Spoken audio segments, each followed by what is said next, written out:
الرحمن الرحیم باب ما جاء فی صلاۃ الاستخارۃ۔ اس باب کے اندر امام ترمذی رحمۃ اللہ علیہ صلاۃ استخارہ یعنی استخارہ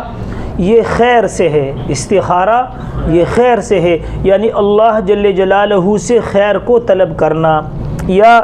اس خیر کے بارے میں جس کے خیر اور شر کے نقصان کے بارے میں اس کو علم نہیں، اللہ جل شانہ سے مشورہ طلب کرنا۔ تو یہ استخارہ گویا کہ اللہ جل شانہ سے مشورہ کرنا ہے۔ مشورہ اپنے سے زیادہ عقل والے یا علماء سے جو بڑے ہیں ان سے کرنا بھی مسنون ہے، اور اس بارے میں اللہ جل شانہ سے بھی خیر کو طلب کرنے کا اس باب کے اندر حدیث ہے کہ اللہ سے بھی اس چیز کے خیر کو طلب کرنا اور اس کے شر سے اپنے آپ کو بچانے کے بارے میں صلاۃ استخارہ ہے۔ اور اس کی جو مشروعیت ہوئی ہے زمانے جاہلیت میں اس کے خلاف تھا، وہ یہ تھا کہ انہوں نے بیت اللہ کا کے اندر ایک تھیالہ رکھا ہوتا تھا، اور وہاں جو بیت اللہ کا ایک مجاور ہوتا تھا اس کے پاس وہ تھیالہ ہوتا تھا، اس میں تیر ہوتے تھے 3 قسم کے۔ ایک تیر پہ لکھا ہوتا تھا امارانی ربی، ایک پہ لکھا ہوتا تھا نہانی ربی، اور ایک تیر بالکل خالی ہوتا تھا۔ اب جس آدمی نے زمانے جاہلیت میں کوئی کام کرنا ہوتا تھا تو اس مجاور کے پاس جاتا، جیسے آج کل لوگ کرتے ہیں اللہ معاف فرمائے، اس کو ہدیہ وغیرہ دیتا، اب وہ اس تھیالے میں ہاتھ ڈال کر تیر نکالتا، تو اس کے اوپر اگر امارانی ربی لکھا ہوتا تو پھر وہ کام کر لیتے، اور نہانی ربی یعنی اللہ نے کہا کہ نہیں کرنا تو نہ کرتے، اور خالی تیر نکل آتا تو پھر دوبارہ پھر ہاتھ ڈال کے پھر تیر نکالتے۔ تو سورہ مائدہ میں آیت نمبر 3 میں غالباً اسی کی نفی ہے، قرآن میں آیت نمبر 3 میں غالباً اسی کی سورۃ مائدہ میں اس کی نفی کی گئی ہے، اور اس میں 2 خرابیاں تھیں،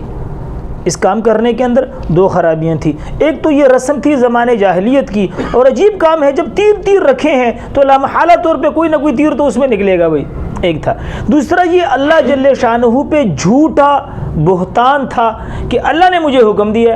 اب اللہ نے کب حکم دیا؟ یہ تو تیر پہ مجاور نے لکھا ہوتا تھا، تو اللہ نے کب اس کو حکم دیا؟ جیسے یہ بتوں کے نام پہ ذبح کرنے کے بارے میں قرآن مجید میں فرمایا کہ بھئی اگر اللہ نے تمہیں یہ حکم، وہ کہتے تھے کہ اللہ کا حکم ہے، تو اللہ نے فرمایا اگر اللہ کا حکم ہے تو دکھاؤ کدھر ہے؟ اگر اللہ نے تمہیں یہ حکم دیا ہے تو فَأْتُوا بِهَا إِن كُنتُمْ صَادِقِينَ، تو لے آؤ، کہاں پر ہے وہ؟ تورات میں ہے، زبور میں ہے، انجیل میں ہے، قرآن میں ہے، صحائف میں، کدھر نہ کدھر تو ہوگا، اللہ کا حکم ان آسمانی کتابوں میں کدھر ہے، لے آؤ۔ تو یہاں پر ایک تو سب سے بڑا جو گناہ تھا یہ اللہ پہ جھوٹ باندھنا تھا کہ بھی اللہ جل شانہ نے ہمیں کیا کیا ہے، حکم دیا ہے، یا اللہ نے ہمیں منع کیا۔ تو اس کے مقابلے میں اللہ کے نبی نے ایک تو اس رسم کو ختم کیا، اس کے مقابلے میں استخارے کی نماز کو مشروع کیا کہ بھئی اس کے ذریعے سے خیر اللہ سے طلب کی جائے۔ اب یہ جو نماز پڑھی جائے گی اس کے لیے اس کا طریقہ یہ ہے کہ عشاء کی نماز پڑھنے کے بعد، فرائض وغیرہ سارا پڑھنے کے بعد جب آدمی لیٹنے کا ارادہ کرے تو اچھی طرح وضو کرے، اسی طریقے پر 2 رکعت نماز پڑھے جیسے پیچھے صلاۃ الحاجہ میں ہے، اور اس کے بعد جو ہے پھر آدمی اللہ کے اوپر ثنا یعنی اللہ کی حمد و ثنا بیان کرے، حضور علیہ الصلوۃ والسلام پر جو ہے وہ درود و سلام بھیجے۔ اس کے بعد جو باب کے اندر یہ دعا ہے یہ کتابوں میں عام طور پہ ملتی ہے استخارہ کی دعا کے نام سے، جتنی بھی نماز کی کتابیں ہیں چھوٹی ان کے اندر یہ استخارے کی دعا ملتی ہے۔ دعا استخارے کی یہ ہے کہ نماز پڑھنے کے بعد حضرت جابر بن عبداللہ رضی اللہ عنہ کہتے ہیں کہ قال کان رسول اللہ صلی اللہ علیہ وسلم یعلمنا الاستخارۃ فی الامور کلها کما یعلمنا السورہ من القرآن، کہ تمام کاموں کے اندر حضور پاک علیہ الصلوۃ والسلام ہمیں استخارے کی دعا سکھاتے تھے جیسا کہ ہمیں قرآن مجید فرقان حمید کی کوئی صورت سکھاتے تھے۔ اور پھر اللہ کے نبی نے فرمایا یہی طریقہ ہے کہ 2 رکعت وضو کرو، 2 رکعت نماز پڑھو یعنی فرض کے علاوہ، اور اس کے بعد کیا کہو، اللہم انی استخیر لا یعلم استخیرک بعلمک واستقدرک بقدرتک واسألک من فضلک العظیم فانک تقدر ولا اقدر وتعلم ولا اعلم وانت علام الغیوب۔ یہ لمبی دعا ہے، لیکن یہاں پر جب جملہ آ جائے نا کہ یا اللہ یہ جو فلانا امر ہے یہ جو فلانا امر ہے، هذه الامر تعلم ان هذه الامر خیر لی فی دینی و معیشتی و عاقبت امری. یہ هذه الامر میں مثال کے طور پہ اگر کوئی چیز لینی ہے تو هذه البیع وہاں لکھ دے، نکاح کرنا ہے تو هذه النکاح لفلانۃ، اس کا نام لے لے. اور اگر اس پہ قدرت نہیں ہے تو اس کام کا تصور کر لے، اس کام کا خیال کر لے. یہ ساری دعا پڑھے، پھر اس کے بعد حضور پاک علیہ السلام پہ درود و سلام بھیجے، پھر اس کے بعد دائیں کروٹ پہ سو جائے. تو کہتے یا تو اللہ پاک اس کو خواب میں، یعنی جس کام کے لیے استخارہ کیا ہے تو خواب کے اندر یہ دکھایا جائے گا کہ وہی کام جس کے لیے کیا وہ کام کر رہا ہے، یا جس کام کو نہیں کرنے کا دل چاہتا وہ نہیں کر رہا ہوگا. یا اگر کوئی خواب ایسا ہے کہ واضح نہیں ہے، خواب تو نظر آ گیا لیکن واضح نہیں، تو جو خواب کی تعبیر دینے والے اچھے علماء ہیں ان سے تعبیر پوچھ لے. اور اگر کوئی خواب بھی نہیں آیا تو فرمایا صبح اٹھ کے پھر دل میں جس چیز کے بارے میں مضبوط ارادہ آ جائے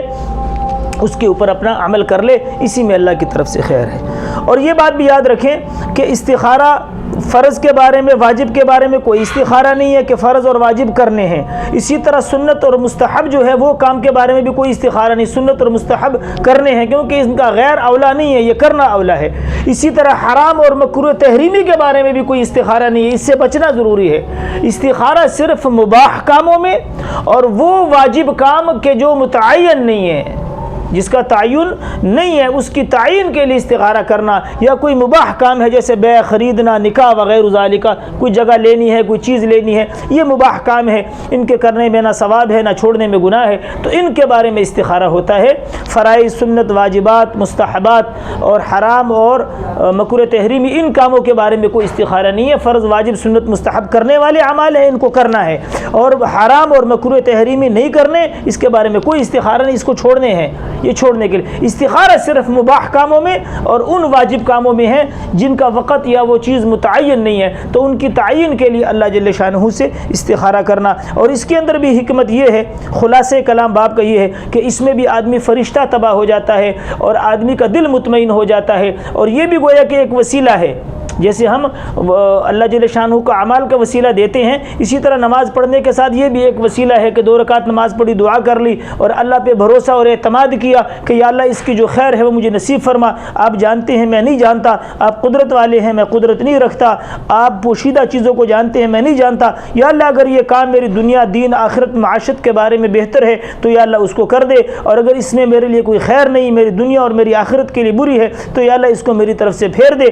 اب یہ گویا کہ اپنا اللہ پہ بھروسہ کرنا ہے اور اپنے معاملے کو اللہ کے سپرد کرنا ہے. تو جو آدمی اپنے معاملے کو اللہ کے سپرد کرے گا، وَمَن يَتَوَكَّلْ عَلَى اللَّهِ فَهُوَ حَسْبُهُ، جو اللہ پہ بھروسہ کرے گا اللہ اس کے لیے کافی ہو جائیں گے.